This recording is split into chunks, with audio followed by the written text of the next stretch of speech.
Vamos a realizar una serie de ejercicios relacionados con las fuerzas y el movimiento. Un primer ejercicio es el de un cohete de 300 kilos que asciende verticalmente con velocidad constante. Nos pregunta a ver cuánto vale la fuerza que impulsa a este cohete. Primero anotamos los datos.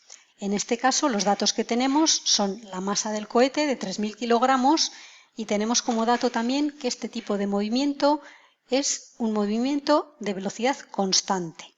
Bien. Si la velocidad es constante, entonces podemos aplicar la primera ley de Newton, que nos dice que si la suma de todas las fuerzas que se ejercen sobre un cuerpo es cero, entonces, en ese caso, el cuerpo, si estaba en reposo, sigue en reposo, y si estaba en movimiento, sigue moviéndose con la misma velocidad, que es este caso, sigue moviéndose con velocidad constante. Bien, entonces, ¿cuáles son las fuerzas que se están ejerciendo sobre este cohete?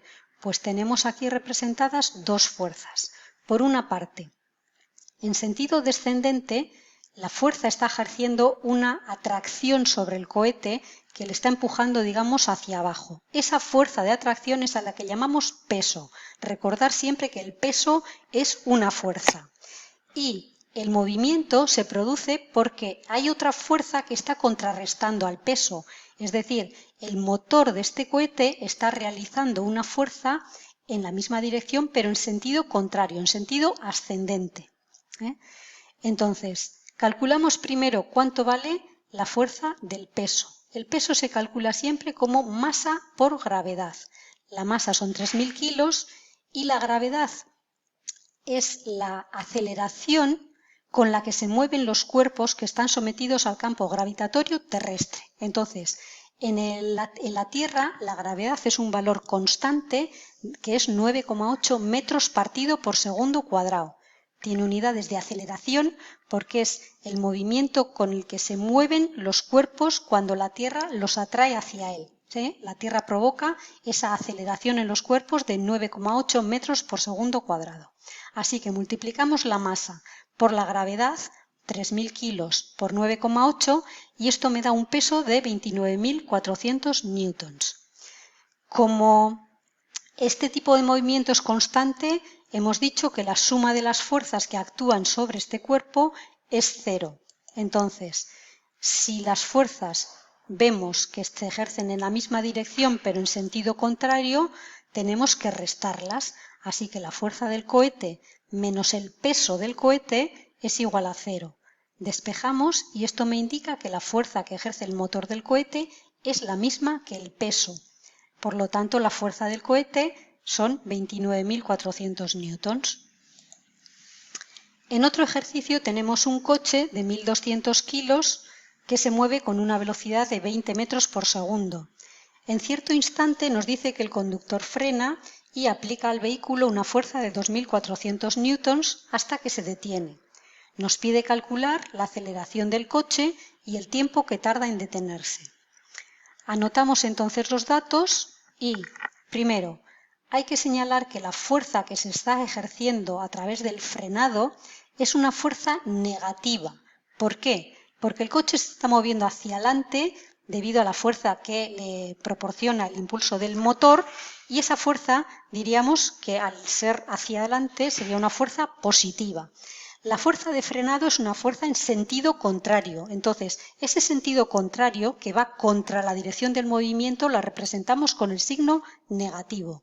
Así que la fuerza de frenado es de menos 2.400 newtons. La masa del coche es 1.200 kilogramos, la velocidad inicial son 20 metros por segundo y la velocidad final es de 0 metros por segundo porque nos dice que el vehículo se detiene finalmente. Bien, en este caso entonces tenemos un movimiento acelerado, es decir, el coche va a cambiar de velocidad, por lo tanto existe aceleración. Y entonces aplicamos la segunda ley de Newton, que nos dice que la suma de las fuerzas que actúan sobre un cuerpo es igual a la masa por la aceleración. En el momento en que empieza a frenar, el motor del coche ya no ejerce una fuerza de empuje hacia adelante, sino que solamente está sometido a la fuerza de frenado. Así que la suma de las fuerzas que actúan es menos 2.400 newtons. La masa son 1.200 kilogramos y multiplicamos por la aceleración. Para despejar la aceleración, el 1.200, como está multiplicando la aceleración, lo despejamos dividiendo. Así que la aceleración es la división de menos 2.400 entre 1.200, que el resultado es menos 2. Y la aceleración la ponemos en unidades del sistema internacional porque hemos trabajado en todo momento, todos los parámetros estaban en unidades del sistema internacional. A continuación, para calcular el tiempo que tarda en detenerse el automóvil, lo que vamos a hacer es utilizar la ecuación del movimiento acelerado, que me dice que la aceleración es igual a la velocidad final menos la velocidad inicial dividida entre el tiempo. Bien, aquí conozco los datos de la aceleración, que es menos 2, y la velocidad final, como el coche se detiene, es 0. La velocidad inicial que teníamos era de 20 metros por segundo y lo tengo que dividir entre el tiempo. El tiempo, por lo tanto, lo puedo despejar multiplicando, porque está aquí dividiendo, ¿no? Entonces me queda que menos 2 multiplicado por el tiempo es igual a menos 20. El menos 2 que multiplica el tiempo lo despejamos dividiendo, así que el menos 20 ahora lo divido entre el menos 2. De modo que el tiempo es menos 20 entre menos 2, que me da un tiempo de 10 segundos. Ahora sí que tengo que anotar las unidades del sistema internacional para dar la respuesta del tiempo que ha tardado en detenerse. En otro ejercicio tenemos una situación en la que nos representa la velocidad de un móvil. Y en esta representación vemos que aparece la velocidad respecto del tiempo. Y nos pregunta además qué distancia va a recorrer el móvil si el movimiento dura 1 minuto. Entonces, la velocidad la puedo obtener directamente de leerla en la gráfica, porque veo que a medida que ha ido pasando el tiempo, la velocidad que voy teniendo es siempre la misma. Es decir, en el segundo 10, por ejemplo, tengo velocidad de 15, en el segundo 15 tengo también velocidad de 15, luego en todo momento la velocidad es 15 metros partido por segundo. Como la velocidad es constante, la ecuación que utilizo, si la velocidad es constante, sé que la velocidad representa el espacio que he recorrido en la unidad de tiempo. A partir de esta ecuación, como en este caso quiero calcular la distancia que recorre el móvil en 1 minuto, pues despejo el espacio que va a recorrer y el tiempo lo paso multiplicando a la velocidad. La velocidad es 15 metros por segundo y el tiempo es 1 minuto, pero lo tengo que dar en segundos para utilizar siempre las unidades del sistema internacional. Entonces, 15 por 60 me salen 900. 900 y como estoy calculando el espacio en el sistema internacional son 900 metros. Esta es la respuesta. En otro ejercicio vamos a mirar que tenemos un ciclista que circula 18 km por hora, que tiene una aceleración de 0,4 metros por segundo cuadrado durante 10 segundos. Nos pide calcular la velocidad y la distancia que recorre. Bien, los datos son que tarda 10 segundos en pasar de una velocidad inicial de 18 km por hora con una aceleración de 0,4 metros por segundo cuadrado a otra velocidad va a pasar que tengo que calcular. Para empezar vamos a cambiar la velocidad inicial de los kilómetros por hora que tengo a unidades del sistema internacional, que son los metros por segundo.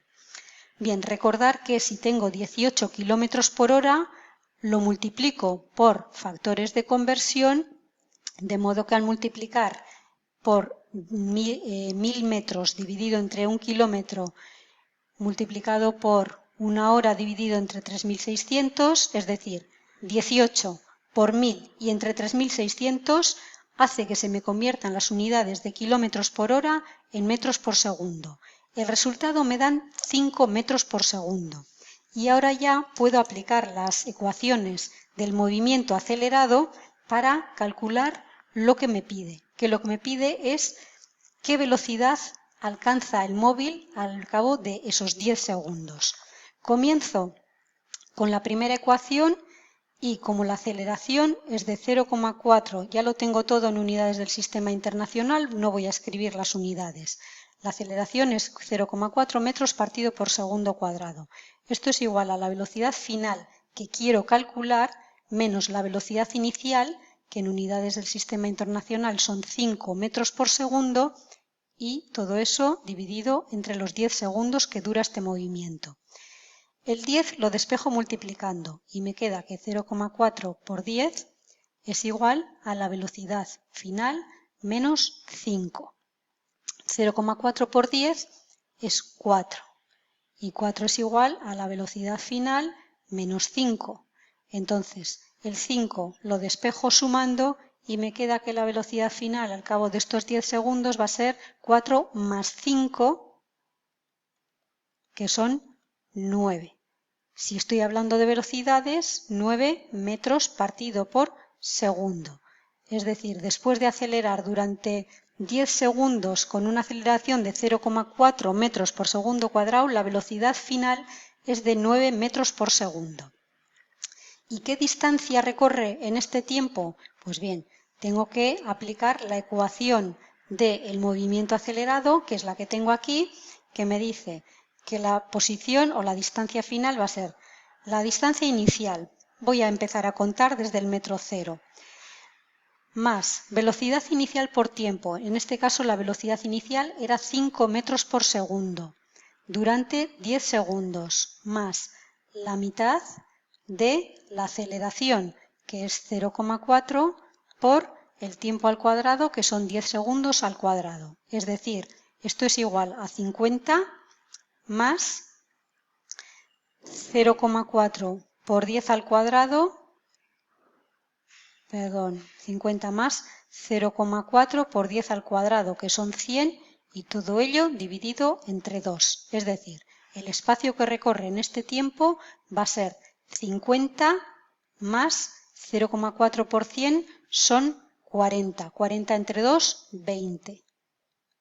Por lo tanto, el espacio recorrido son 70 metros. Y esa sería la respuesta que tendría que dar.